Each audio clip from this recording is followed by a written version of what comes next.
mean, when you look at it, the building has collapsed. That tower just came down.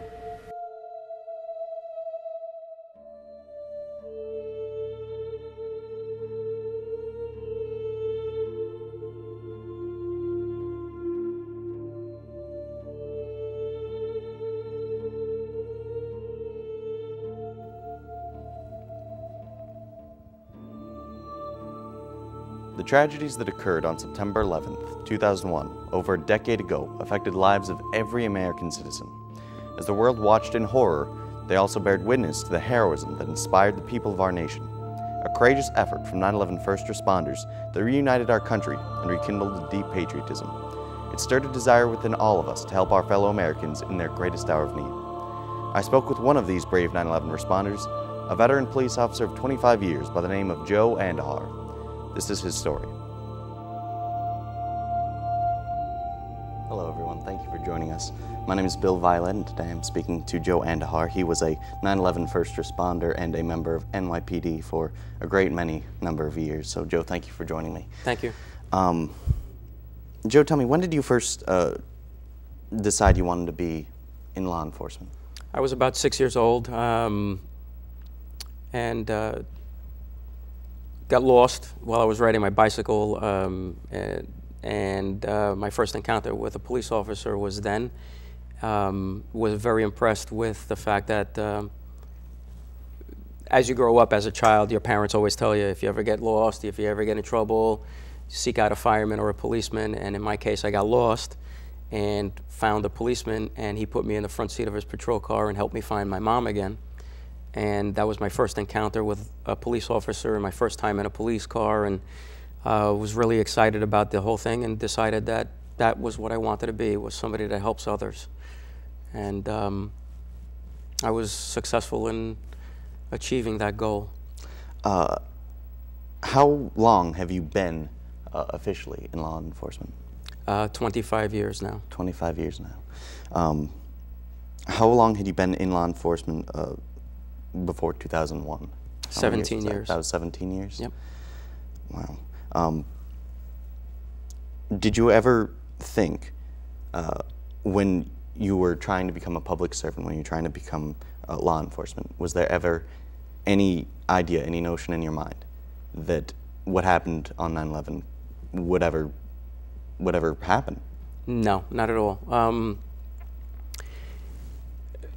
In law enforcement, and as well as the fire department, which I was a volunteer firefighter for 7 years, we train and we practice for things that we think are potentially possible and happening. We practice aircraft extrications, we practice airplane crashes, we practice structure fires. In law enforcement, our job is usually preventing crime from happening, responding to crimes after they occur, and usually being the first responder to crashes, first aid stuff. But there was never a thought in my mind that anything like this would have ever happened in my lifetime. Now, what happened? What made this catastrophe so traumatic and just such a disaster? It was the perfect storm of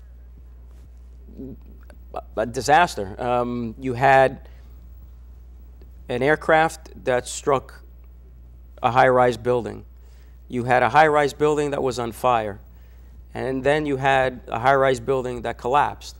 And so you had a plane crash, you had a fire, and then you had a building collapse, all at the same time.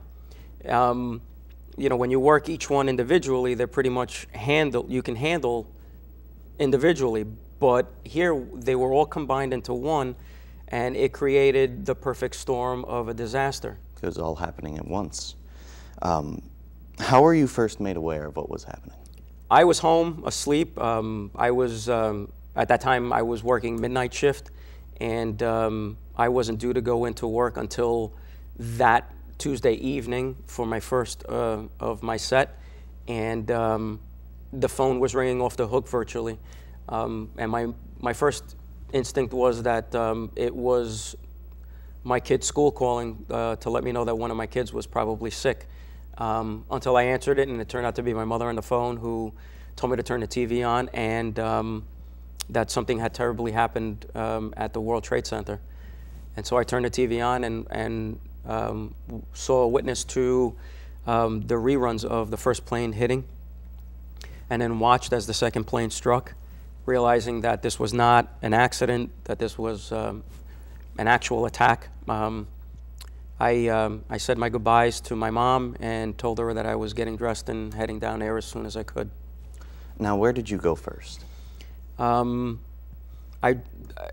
lived 75 miles northwest of the city, so I had to travel to my station house, which was in Spanish Harlem, and make my way to the precinct where I would change into uniform and report for duty. Right. Now, when you got there, what was the atmosphere? It was a sense of elevated anxiousness. There was, you know, I wouldn't say that we were in panic, but we were anxious to get ourselves together, to get organized, to be able to go down and start doing what we needed to do to be part of the rescue efforts there. I see. So how were they getting men to Ground Zero? What was happening was they would, as guys would come in from home, they would report to the desk officer who would put them on a roster, and when he had 15 to 20 guys, they would put them on in vans or in patrol cars and then send them down directly.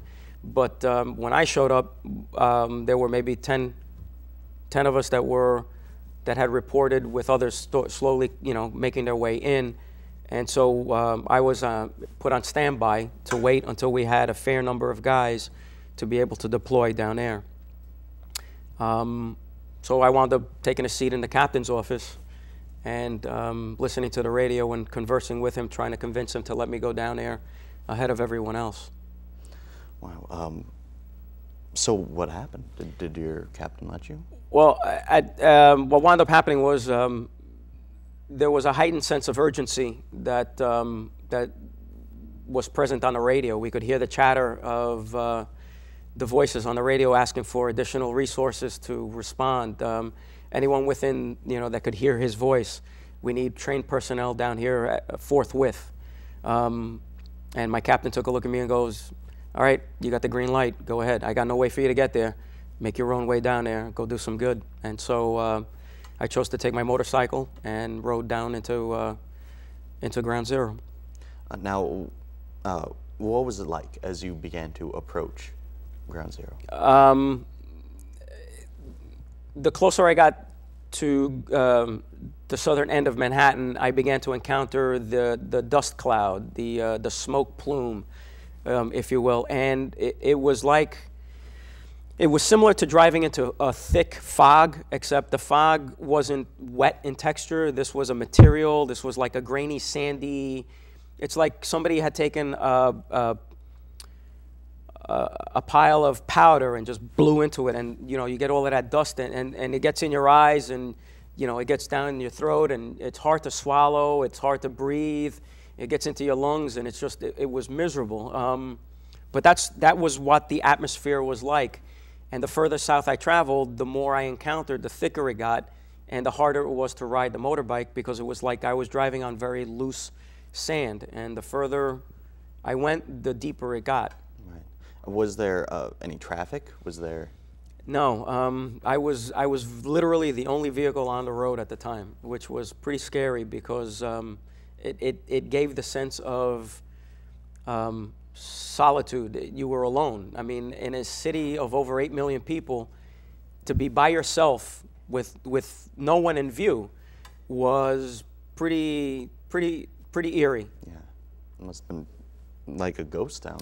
Yeah, exactly. Wow. So what happened when you approached Ground Zero? What happened when you got there? Everything came pretty instinctively. I knew that what needed to get done, there was a set of priorities that had to be addressed, and as I tried to make my way closer to the pile, it was rather difficult to maneuver because there were hose lines that were left abandoned by the fire department across most of the roadways, and so the motorcycle wouldn't be able to go over these hose lines. So I had to make a U-turn, work my way back to snake my way a little bit or as close as I could, and then eventually I was able to get close enough within walking distance, and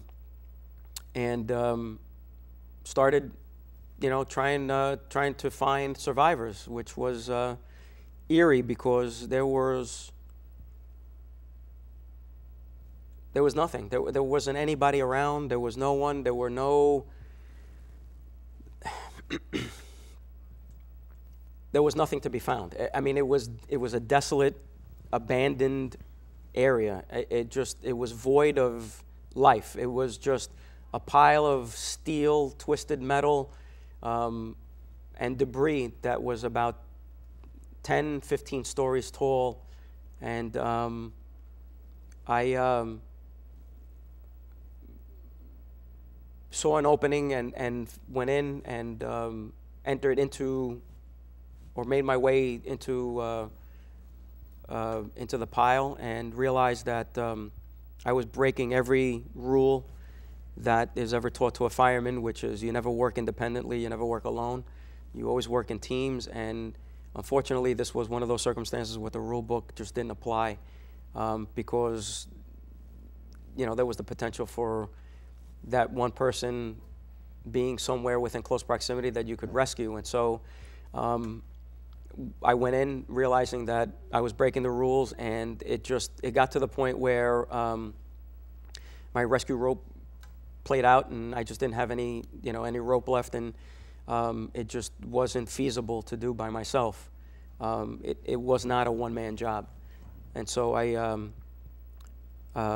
made my way back to ground level, and then started to do a peripheral search for victims or whatever it is that I could find, and wasn't able to find anything at all. And at that point, I saw an ambulance that was starting to load firemen, and went up to them and I go, "How are you going to get to the hospital?" He goes, "Any way I can." And I was like, "All right, give me a minute. Let me get back to my motorbike and I'll start escorting you guys back and forth." And so that's what I wound up doing. After failing in going in and searching the debris field, and I did that for quite a while until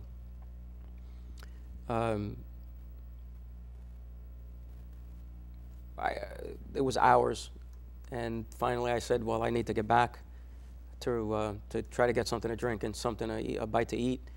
And by that time it was already evening. Made my way back to my station house, and realized that when I came back in, it was to the very supreme surprise of everyone there, because the last time they saw me was earlier in the day, and they had no idea where I was, and up until that point I was considered missing. Stayed at the station house for a few hours, worked, I think it was an 8-hour shift, and then after I was relieved of my assignment at the station house, went back to ground zero and started digging. And I did that for a few days, and was ordered to go home for a few days to recharge my batteries and to just take a break. And so I followed my captain's orders and went home, and that was the first time in about 3 or 4 days I had seen my family.